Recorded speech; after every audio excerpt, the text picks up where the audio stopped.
मेरे इस जिले के मेरे समर्थन में मुझसे प्यार रखने वाले मेरे सभी आए हुए मेरे बुजुर्ग, अब लिस्ट मुझे बहुत लंबी दे दी, मैं नाम पढ़ूंगा तो सबके तो पढ़ने पड़ेंगे भाई, लेकिन मेरे ख्याल में आपने सबको सुन भी लिया, संबोधन भी सबका देख लिया।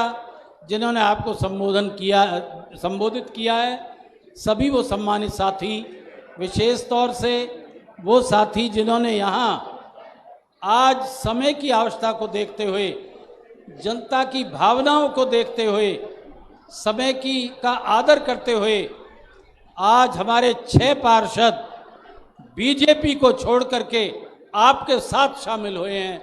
मैं उनका हृदय से सम्मान करता हूं, उनका आदर करता हूं। मुझे लिस्ट लंबी दी है, मैं ना पढ़ूं तो कोई दिक्कत तो नहीं है ना। तो भाई साथियों, देखिए आप 10 बजे से यहां बैठे हैं, 10 बजे से लेकर 2-3 बज गए, इतनी बड़ी तादाद में इतने ही तो पीछे बैठे हैं और इतने ही सामने बैठे हैं। ये एक संकेत है बदलाव का, ये विशेष तौर से समझ सकता हूं।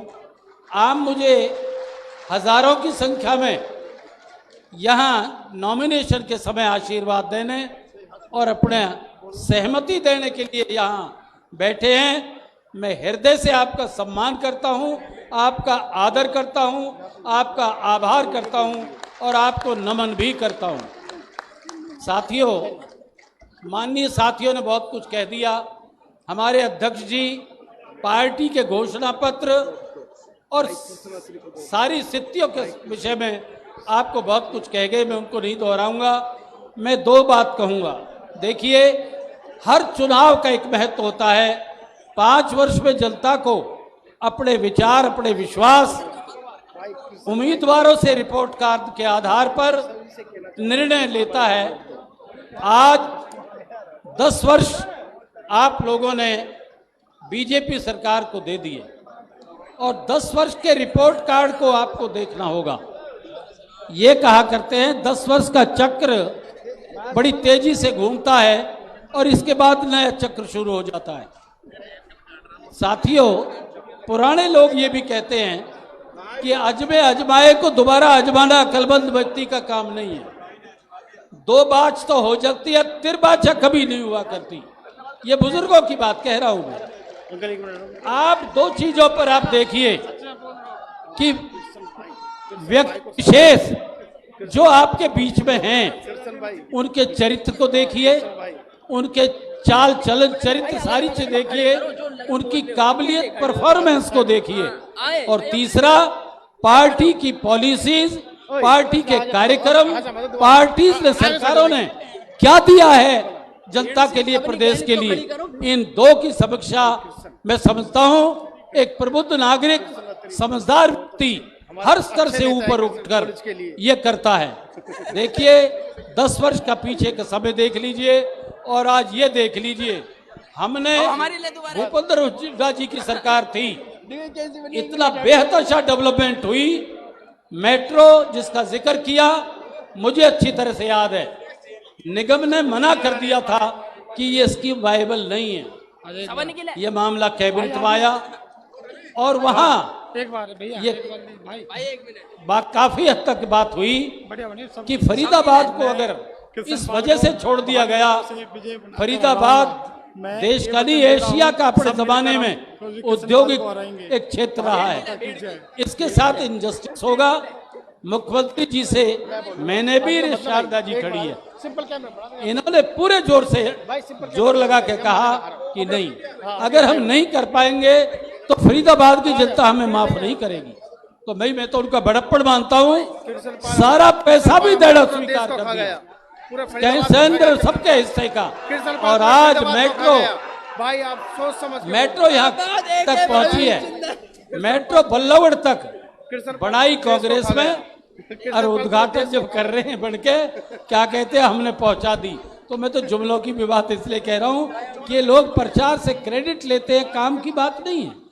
मेडिकल कॉलेज कांग्रेस की देन है और हॉस्पिटल कांग्रेस की देन है। यूनिवर्सिटियां 54 के करीब 50 से भी ज्यादा, हाँ, ये तकनीकी college, IMT, inner development, sectors की डेवलपमेंट योजनाएं, इतने बेहताशा केएमपी, ये सारी कांग्रेस की देन है। आज 10 वर्ष में एक भी प्रोजेक्ट कहीं दिखा लीजिए आप, एक भी प्रोजेक्ट नहीं मिलेगा इनका। इनकी ये तो मिलेगी।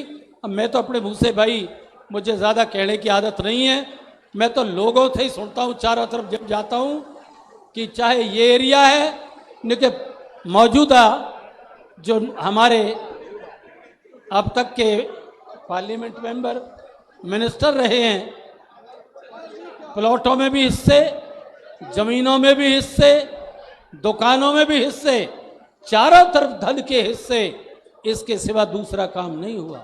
कोई प्रोजेक्ट आज तक नहीं है। याद करिए, मुझे याद है कि एक टोल टैक्स लगता था, एक टोल टैक्स जो है, प्लीज, और ये कहा करते थे ये कि एक जजिया कर लगा हुआ है। इनसे ये पूछो कि रे जिन नारों को दे करके तुमने लोगों को बरगड़ाया, आज वो जजिया कर हट गया या एक की बजाय 2 लग गए, एक की बजाय 2 टैक्स लग गए हैं। तो क्या है, इन्होंने तो भैया इसमें कोई दो राय नहीं है, इन्होंने मोदी के नाम को भी लूटा है, लूट के माल को स्वयं लिया है, जनता के साथ इन्होंने लूट की है। तो आज आपको निर्णय करना होगा कि वो समय देखिए और आज का देखिए।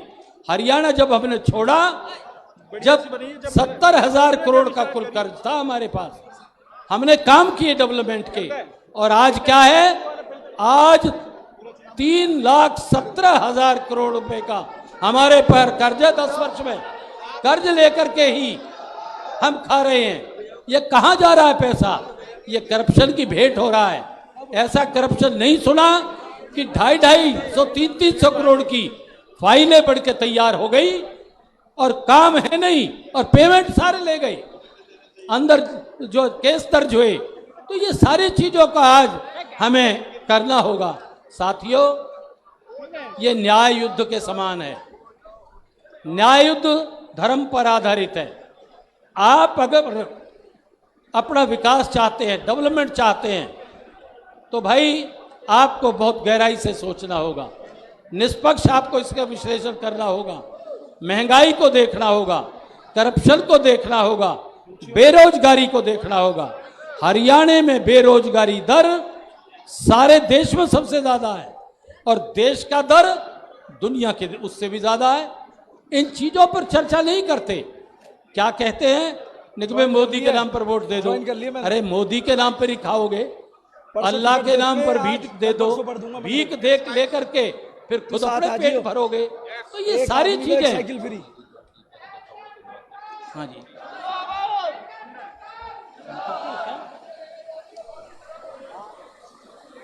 बोल चुके। तो साथियों, मैं आपको अपनी बात को शॉर्ट में कर दूं। मैं आप सबका आभारी हूं। मैं आप पार्टी और उनका कांग्रेस का संयुक्त उम्मीदवार हूं, गठबंधन का उम्मीदवार हूं। सभी लोग हृदय से बदलाव चाहते हैं।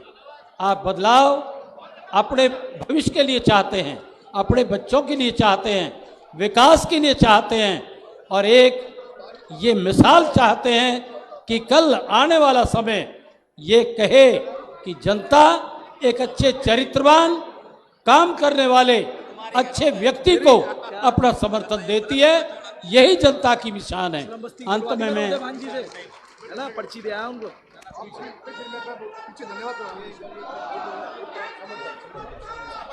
तो अरे मुझे तो कहते लग गया।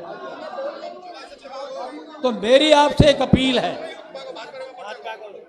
जनता का सैलाब भावना परिवर्तन चाह रही है, इसमें कोई दो राय नहीं है। आप परिवर्तन करिए, निसंकोच करिए, निर्भय होकर करिए। जनता में एक भय है थोड़ा, जो कुछ भाई कई बार नजर आता है। भय को त्याग दीजिए, सरकार कांग्रेस की आ रही है, आप निश्चिंत रहिए। ये नारेबाजी से आप भ्रमित नहीं होइए। नारा तो बंगाल में भी लगा था। क्या लगा था? Please please. और ये क्या लगा था कि 200 के पार, दीदी गई, रह गए 78। हरियाणा में लगा 75 पार, रह गए 40। कर्नाटक में लगा, रह गए आधे। छत्तीसगढ़ में लगा। तो ये तो एक साइकोलॉजिकल वार है, लोगों को डराने बहकाने के लिए।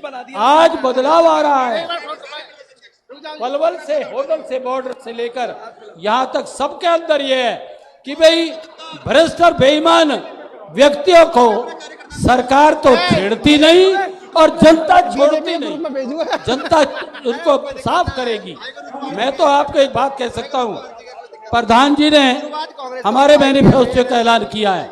हमारी सरकार का 300 यूनिट तक हम फ्री बिजली लेंगे, सिलेंडर 500 रुपए में देंगे, और जो है जो डिप्लोमा होल्डर या डिग्री होल्डर हमारे बच्चे यूं ही फिर रहे, नौकरी नहीं, उनको 1 लाख तक की सालाना मदद देंगे।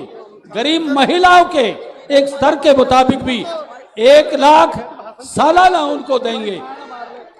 अंत में एक बात और कहते हुए, प्लीज, शटल बंद किया है पिछली सरकार ने, जो पलवल होटल से आता था और यहाँ दिल्ली तक जाता था। मुझे ये शिकायत मिली है, मांग है जनता की। आपने भरोसा दिया, आपने ताकत हमें दी, तो वायदा करते हैं हम उनको फिर से बहाल करेंगे। मेट्रो का जहां तक ताल्लुक है, हमने ऐलान कर दिया था। मुझे याद है, मैंने पब्लिक मीटिंग की थी हुड्डा जी से। अरे भाई सुनिए, हुड्डा जी से मांग की थी कि इस बार हम गुड़गांव तक चलाएंगे। वादा किया था, सरकार अगर होती 2 साल में गुड़गांव में पहुंचा देते हम।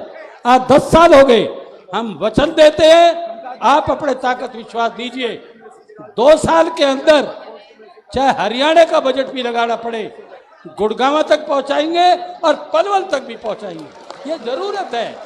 अंत में मैं किसान के लिए, मजदूर के लिए, अपने भविष्य के लिए फिर अपील करता हूं कि आप 25 तारीख को अपना विश्वास और शक्ति हाथ के बटन पर दबाकर अपने भविष्य को सुरक्षित करिए और राष्ट्र धर्म को निभाइए। वेद में कहा है कि अगर अपना क्षेत्र का, प्रांत का, राष्ट्र का हित हो तो फिर शक्ति को एकजुट कर लीजिए और उस शक्ति का, हनुमान रूपी शक्ति का इस्तेमाल करिए। बहुत बहुत धन्यवाद।